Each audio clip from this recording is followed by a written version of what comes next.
This episode of Adventures in Bootleg is different because we have royalty in the room. This is a Midnight Mystery Warrior, and it's the first notable example of bootleg in the entire Five Nights at Freddy's franchise. If I remember correctly, Midnight Mystery Warrior first appeared in a shopping centre in South America. This is obviously a more recent one because there's artwork from Five Nights at Freddy's Security Breach from 2021 all over the front. If you look up Midnight Mystery Warrior pretty much everywhere, you'll notice that there are tons of different varieties and different characters, and no two look the same. But no character from FNAF 1, 2 or 3 is safe from being massacred like this. It's safe to say there's been a resurgence. I actually found this on the TikTok shop on the very first time I opened it. This was the first listing I saw at the top of the page. I actually made 2 videos about this way before I was doing Adventures in Bootleg, covering when I ordered it and when it arrived. It looks like it's been stamped on 1,000 times, and when it did arrive at first, the head was cut off and I had to glue it back on. There's no point of articulation other than the arms, and we can't look over how absolutely traumatized Springtrap looks. But it lights up, and there's a hole at the back of the head, so you can hang this up pretty much anywhere. Usually on episodes of Adventures in Bootleg, we only cover one item at a time. It might be the Midnight Mystery Warrior figure that I spoke about before, or the giant Huggy behind me. But this time, we're kicking it up a notch. An entire set of bootleg Pokemon figures from Great Yarmouth. That's right, we're already returning to Great Yarmouth. I feel like at this point I've said it more than my own name. These things almost had me convinced until I looked at how absolutely cooked Pikachu was, and my suspicions were confirmed when I looked up at the absolutely horrific, stretched out Detective Pikachu promotional art. And if you really want to open the floodgates of nightmares, you turn it over, and it's so much worse. This artwork is horrifying in context, so I don't know what would possess anybody to plaster it all over their tacky figures. And if the Ludicolo staring into your soul wasn't enough, they've also superimposed some pictures of some tacky old figures over the top as well. I have no idea what they were going for, but this is the stuff of nightmares. I'm committed to never opening it. These things can stay stuck and imprisoned forever. This episode finally shines a light on a medium for bootleg I can't believe we never covered before, and that's video games. From Anthrox to whatever is going on in the Switch space, bootleg and video games have always gone hand in hand, so I've searched far and wide for the most bizarre example of a bootlegged video game, and I think I've finally found it. This is Mario 4: A Space Odyssey for the Sega Genesis. It's often known as Map No 4 because of how the Russian text makes it look. Now there are countless things to mention at first. The low quality artwork, the fact that you're playing Mario on a Sega console, the new in the corner, the fact that it's a Genesis even though it works on the Mega Drive. There are too many things to say. Now when you think of bootleg video games, you might think of flashcards or emulators or ways to play actual games that exist. This is a rare case. This is a ROM hack that was made and entered circulation one way or another. So yes, if you put this in a Sega Genesis or Sega Mega Drive console, it will actually play. And it's a Russian game called Mario 4: A Space Odyssey. And I've had the honour, or should I say dishonour, of playing Mario 4. It's a 20-minute game, and it's just so freaking weird, man. Needless to say, I don't think this poses any threat to Nintendo's finances, and I have no idea when it was even made. Fun fact, this was the first order I ever made on Etsy. Fun fact for you. Some of my best received episodes of Adventures in Bootleg have been covering FNAF books that were published, such as Survive the Five and Diary of a Wimpy Freddy. I'm glad to say they're a dying breed. Sales of Survive the Five have actually plummeted since the release of that episode, although it probably isn't due to that. While it seemed like peace had finally been restored to the universe, someone by the name of Alfie Gibb thought, okay, I'm going to bring it back and publish another Five Nights at Freddy's fanfiction. I actually feel bad about covering this because Alfie Gibb, I'm pretty sure, isn't a fake name, and there's actually a picture on the back, I have to cover it, of someone who looks like 9 or 10 years old. This is actually Chapter 1, and Chapter 2 is yet to come out, and judging by the release date of this a few years ago, I doubt it ever will. I can't go much further without noting it actually feels disgusting to hold. The front and back are like furry. I don't know how they've achieved that. As you can see from the back, it looks pretty pathetic. I can't knock it too hard because it was made by a kid, but don't believe anything it says about this being fan mail or a fan book because it's being sold at retail for actual money. If you remember the Diary of a Wimpy Freddy episode, you can visualize how massive the text was, and it was so needless. And when I opened up this one, even though it's only being sold as a Chapter 1, I thought, okay, the text is a respectable size. Maybe this will actually be a decent book. Switch over to page 8 and 9. Okay, it's getting a little bigger, but we can handle it. And then you turn over to page 12, which is dead in the middle of the book. Yeah. The entire second half of the book is just names, like this one here with Scott Cawthon and Matthew Patrick, famously game theory, except it's spelt wrong. Here they seem to be going for some kind of cryptic, early Scott game style storytelling. It doesn't come off very well at all, and it wouldn't be complete without 4 pages of just absolutely nothing. If I had to rank the published FNAF fan fictions that steal profit from Scott Cawthon himself, this would be the absolute worst. This episode of Adventures in Bootleg is unlike any episode so far because these aren't my experiences with bootleg products, they're yours. That's right, fan submissions. Believe it or not, I've unprompted been sent pictures of bootleg items that people have found on the internet that I didn't know about, so I'm going to look through a few of them in this thing. So the first one here are FNAF masks from Mexico. Now I was actually aware of these, but I feel like I've only seen them once or twice, maybe in a nightmare. Now the masks themselves look like something out of Five Nights at Freddy's 4, but if you've watched the show, you know I love a good display box, so I want to know who made the banner for these at the top. We've seen countless times, as early as episode 4 or something stupid like that I love display boxes and art that would never ever work if it was done officially, and this is a perfect example of that. There are so many renders just placed and laced on top of each other, it looks ridiculous and it's so obviously fake. Also, these masks are dangerous and full of lead and they shouldn't be sold. I should have probably started with that. This next one is the thumbnail to a YouTube video. Now, YouTube is a topic that I do want to dive into, so I've got to be careful about what I say now. But this is obviously a character from Poppy Playtime that doesn't exist. The finger puppet for Huggy there is official and I actually have it at home, but this figure, this character, I have no idea who it is. And it's from a Clay channel, so it's marketed towards children as well. You can read quite deeply into that. I'm going to keep that for another time. There's one more fan submission that I want to go into, and it's this picture here. This is apparently from a listing on Amazon, but there's a picture they've been collated together. These look like weird, twisted, extended universe versions of...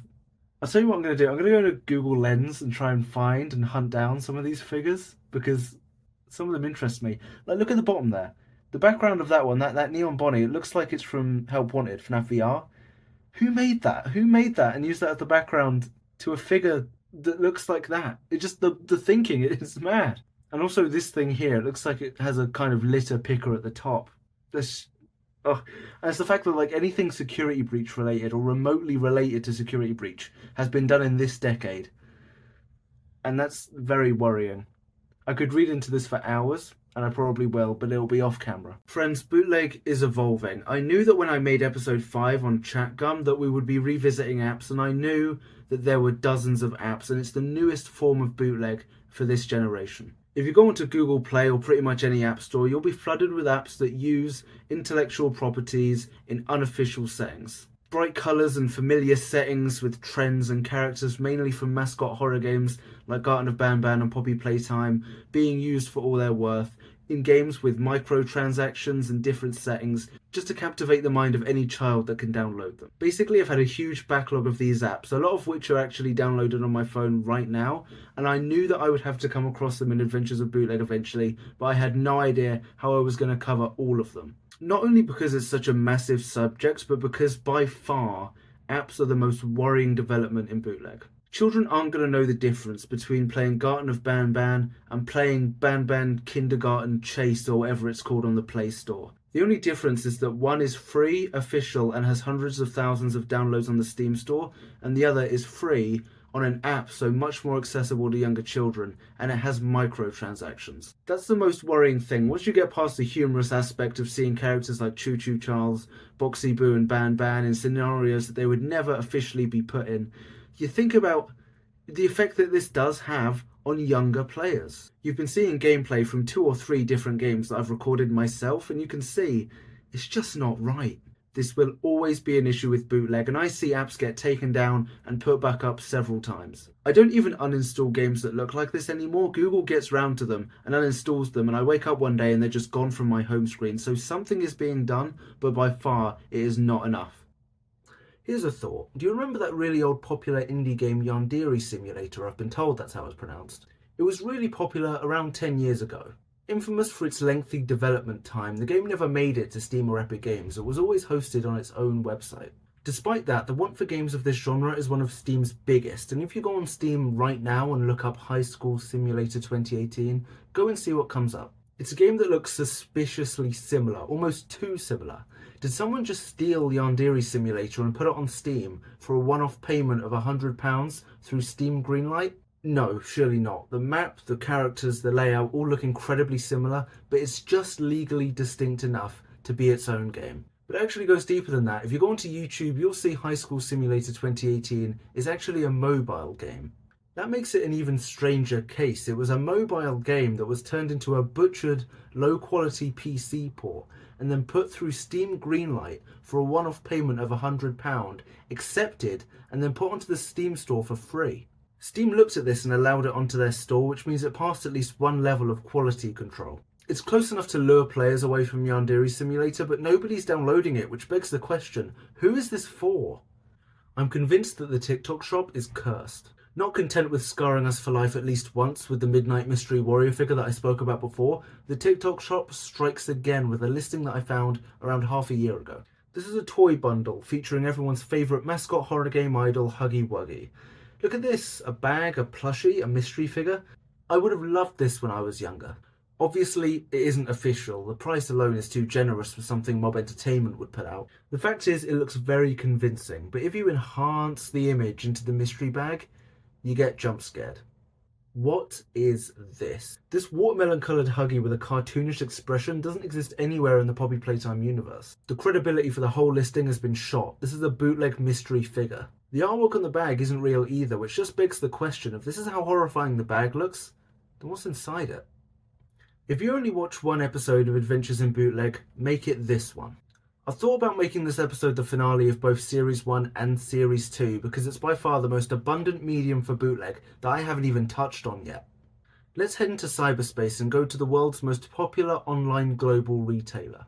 Then we're going to look up FNAF colouring book.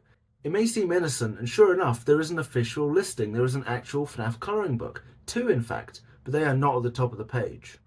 Here are a dozen fake FNAF colouring books, and that's just a drop in the ocean. Each one of these colouring books is made up entirely of traced artwork, fan designs, and looks that are just all round wrong. Each one is being sold at retail for actual money, and by their very nature as colouring books, they're being marketed towards children. I've used FNAF as an easy example, but the truth is, Nintendo, Minecraft, and many other companies have gone on record saying that colouring books are a massive issue. But it gets worse. Do you know the character Siren Head? They're a viral horror character connected to the SCP.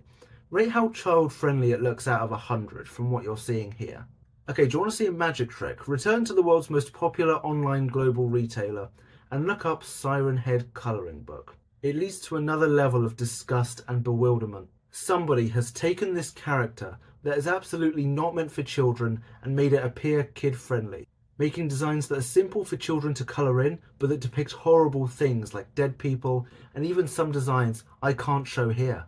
Bootleg colouring books are hell on earth, and very dangerous. Five Nights at Freddy's has had a few crossovers in its almost decade on our earth, such as the failed Roblox venture last year, or the failed Funko game this year. But would you be surprised to learn that these aren't even close to the first crossover FNAF ever had? The first FNAF crossover wasn't this decade, it wasn't 2019, 18, 17, 16. In fact, it was during FNAF Mania as early as 2014. I can't believe I'm saying this, and I'm only going to say it once. Freddy vs. Slender Man, the Flash game. I knew Flash games would come up eventually, and the truth of the matter is, Flash games are a grey area when it comes to bootleg.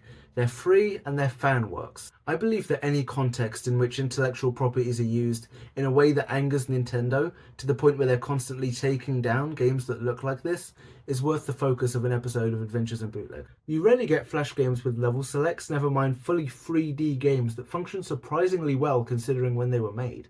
The game works as follows. If you pick Slender mode, you play as Freddy in Slender Man's forest collecting pages, and if you pick Freddy mode, you play as Slender Man in Freddy's pizzeria defending yourself from animatronics. This would never be made officially, but if the truth be known, it's weirdly addicting. It's essentially how these two 2010 horror titans would fare in each other's worlds. I just think it's neat, really.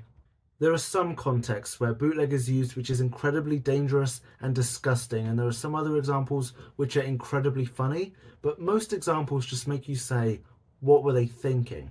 This is an app that you can get on Google Play, and it's called Scott Says Animatronics. It's meant to be some kind of Bop It experience using fan-made renders of the animatronics from FNAF 2. I first found this in an advert while playing another bootleg game that I spoke about in a previous episode. This is quite funny, but it's also incredibly confusing, and the reason why I decided to hone into this app specifically is because of one major detail that a lot of people seem to be missing out on. It doesn't work. I've never been able to complete a game of this. I have no idea what's going on. It just seems to stop whenever it chooses. I see flashing lights in this weird black hellish nightmare, and these models, which are surprisingly well made, probably stolen, are just staring at me through the screen. I really don't know what to think of this. Needless to say, it doesn't pose any threat to stealing profit from Scott, but kids, again, they won't know the difference between this and other FNAF games. It's really quite odd. If you had to choose between a perfectly decent, authentic, official game for money or a relatively well-made recreation for free, which would you pick? If you look it up on the Play Store now, I'm not sure if it's on any other app stores, but on the Play Store, if you look up FNAF 4, there's an app alongside it called Nightmares in Your Room. If you open it, like I say, it's a fan-made recreation of the entire game of FNAF 4. It's just a little more janky looking. The game is perfectly functional, the models and jump scares are all original, and it runs surprisingly well, which automatically makes it better than the dumbass Scott Says app from last time. The reason why I decided to give this app a little attention is because of the reviews on the Google Play page. There are some people who may be joking, I don't know, who said they were genuinely going to buy FNAF 4, but they were swayed and instead downloaded the free version, Nightmares in Your Room, which they thought to be of equal quality to the actual game.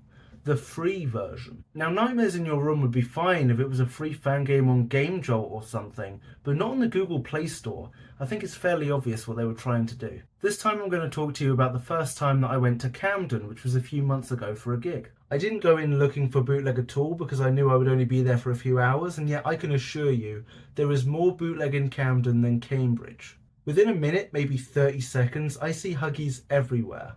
Then with some time to kill, I walk down to the famous building at the end of Camden Market, whatever it's called, I can't remember. And there's a really long line of shops that all look identical. I guess it's a very easy space to rent. Each one of them is filled with items from poorly made UK hats to IPs like Kirby and Poppy Playtime.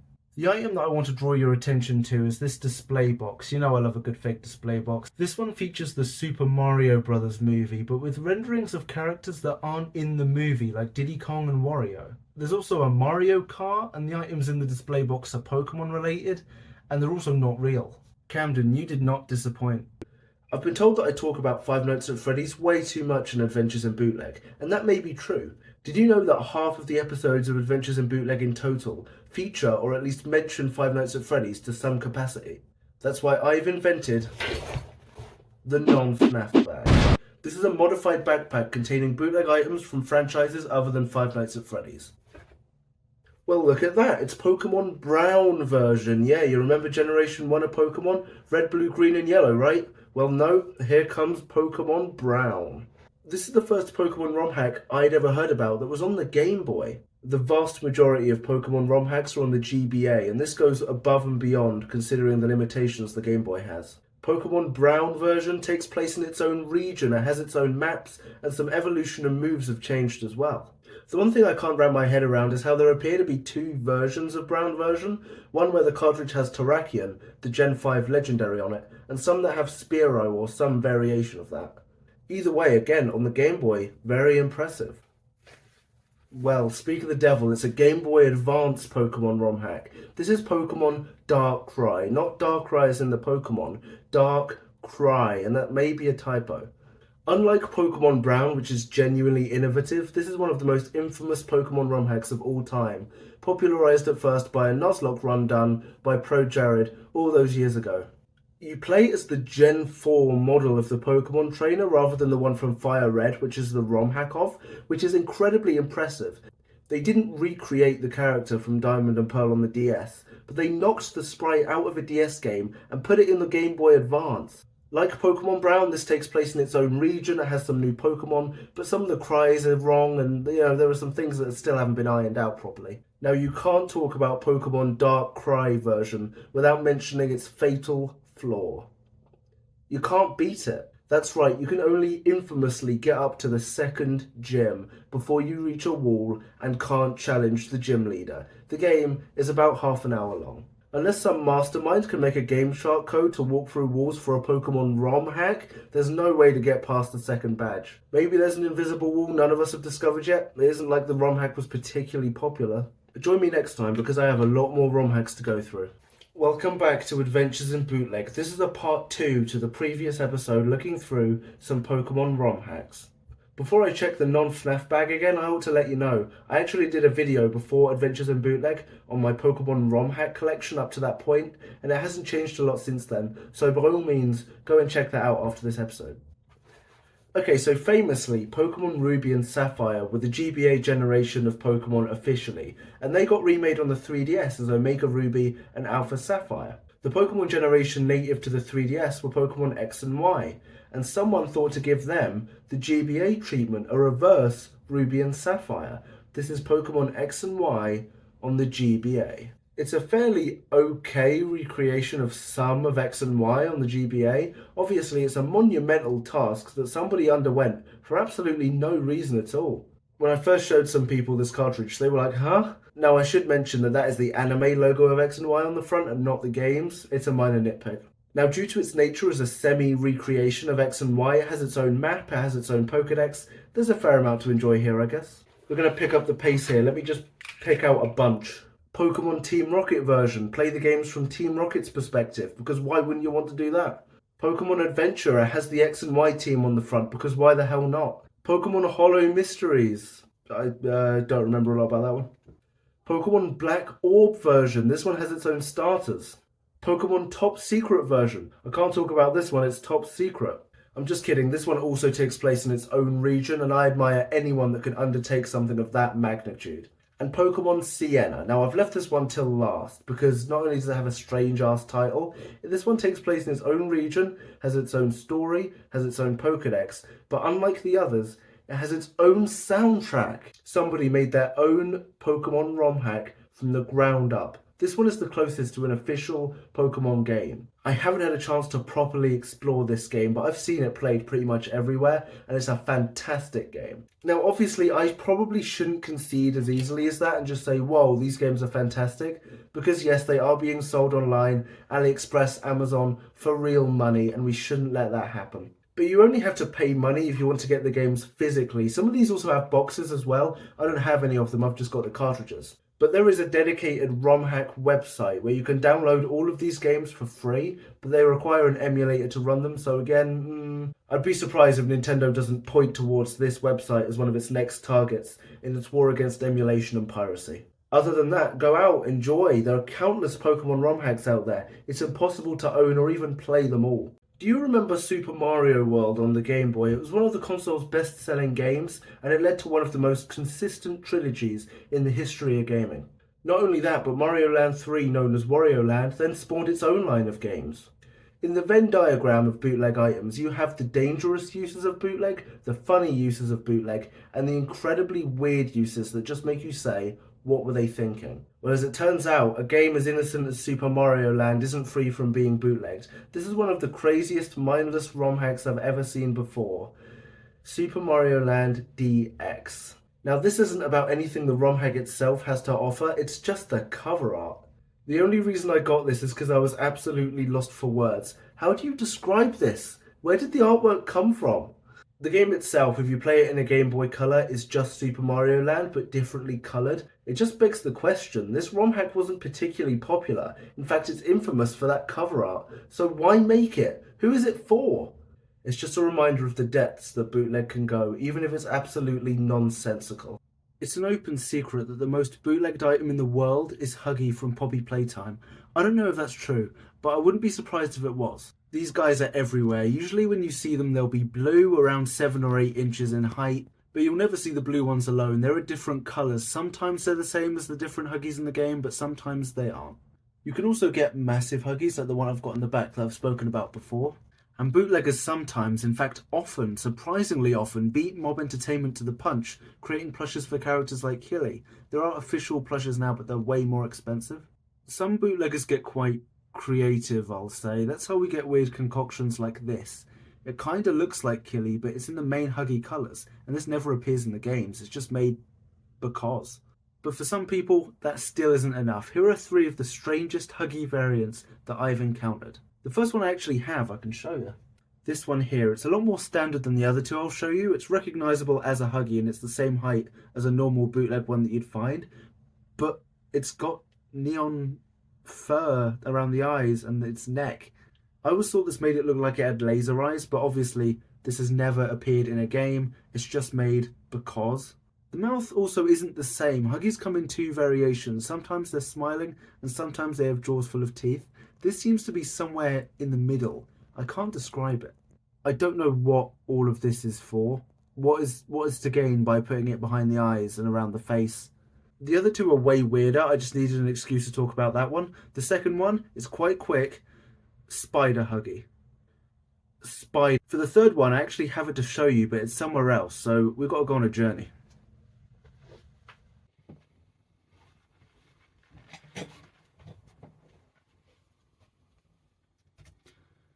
This is a Huggy that looks like a minion. Take a good look at that. I also made a video on when I bought this, but it was before I was making Adventures in Bootleg, so if you want to see more of this nightmare, just go and see that instead.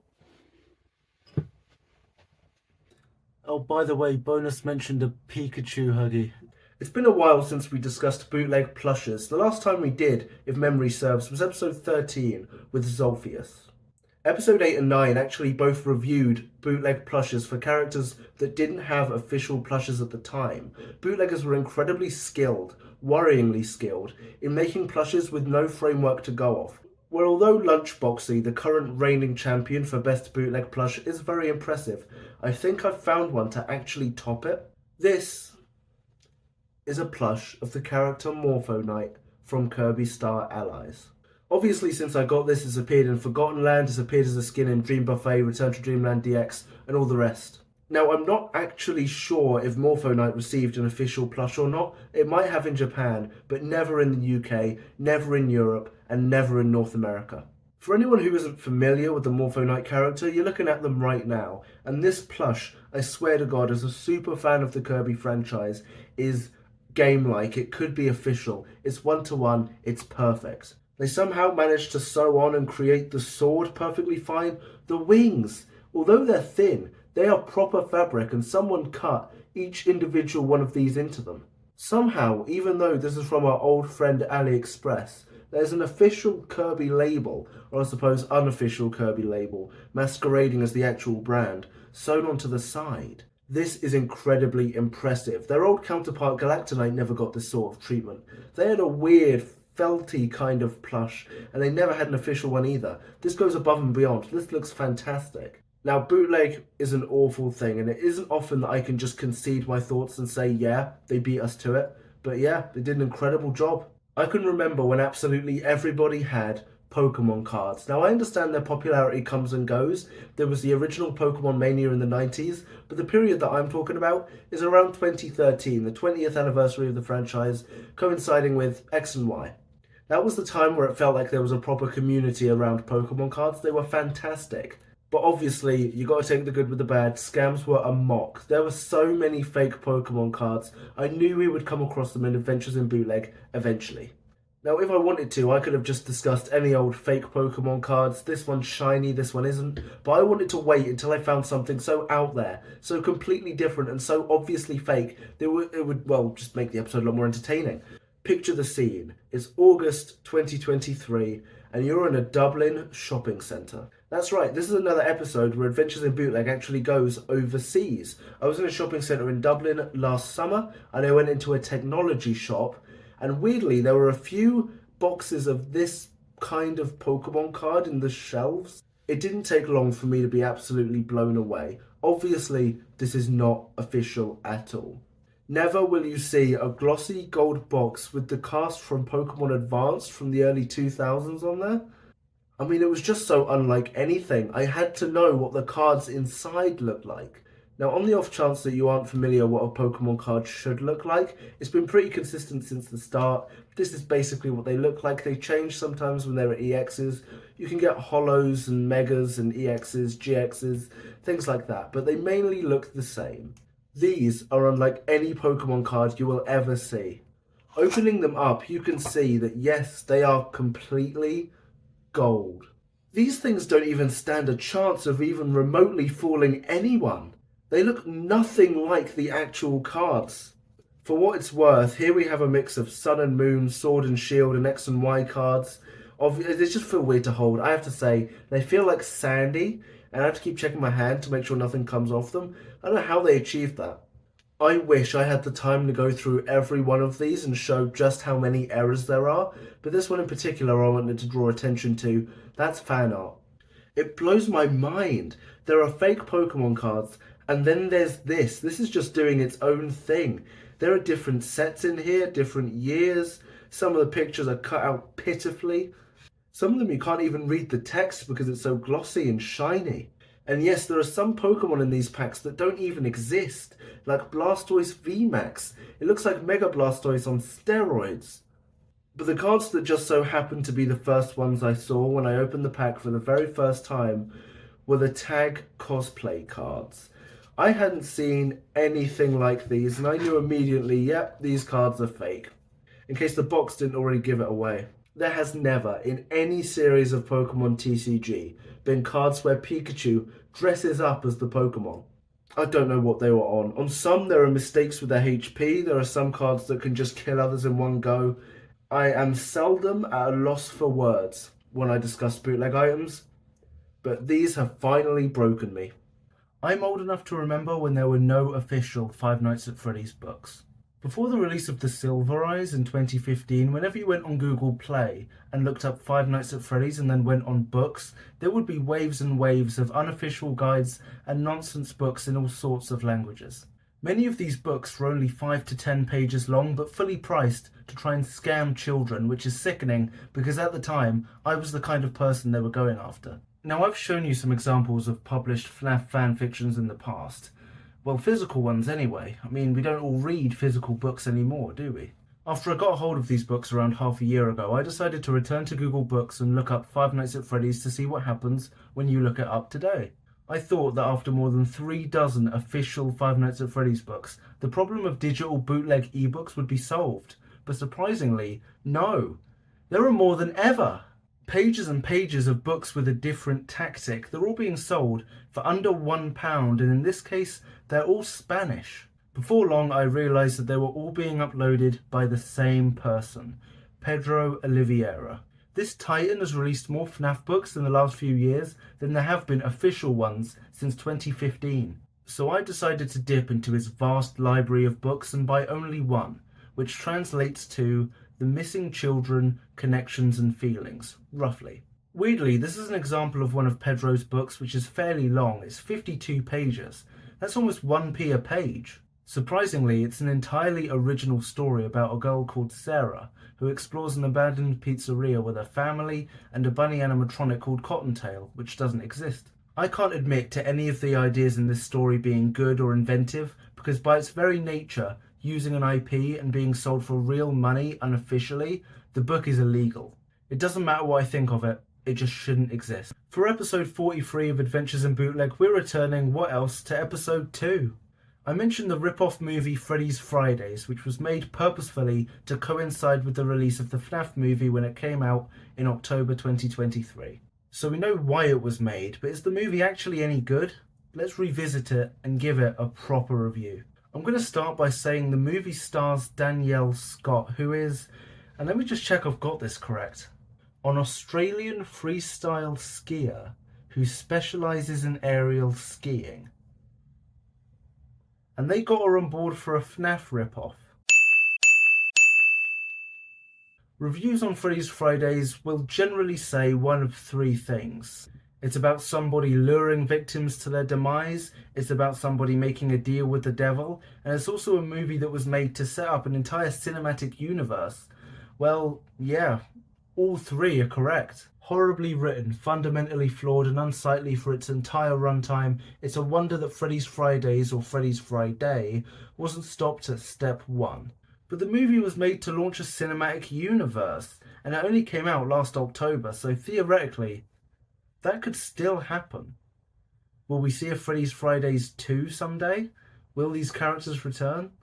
The world changed forever when Flash shut down. An entire generation of the internet gone overnight. A select group of people, myself included, helped to create the Flashpoint program, which archived many Flash games and saved them from being obliterated entirely. For the finale of Adventures in Bootleg Series 2, we are not holding back. This is the legend of MarioGames.cc. MarioGames.cc used to be a website which featured pages and pages of Flash games featuring Mario in situations and scenarios that he would never be put in officially. It's the way of Flash games. Some examples of what to expect from this website, which I archived pre-shutdown, include whatever this banner is: Mario Shoot Zombies, Mario Game, Mario Ghost House, Mario Gold Rush, Mario New World 2, whatever this thing is.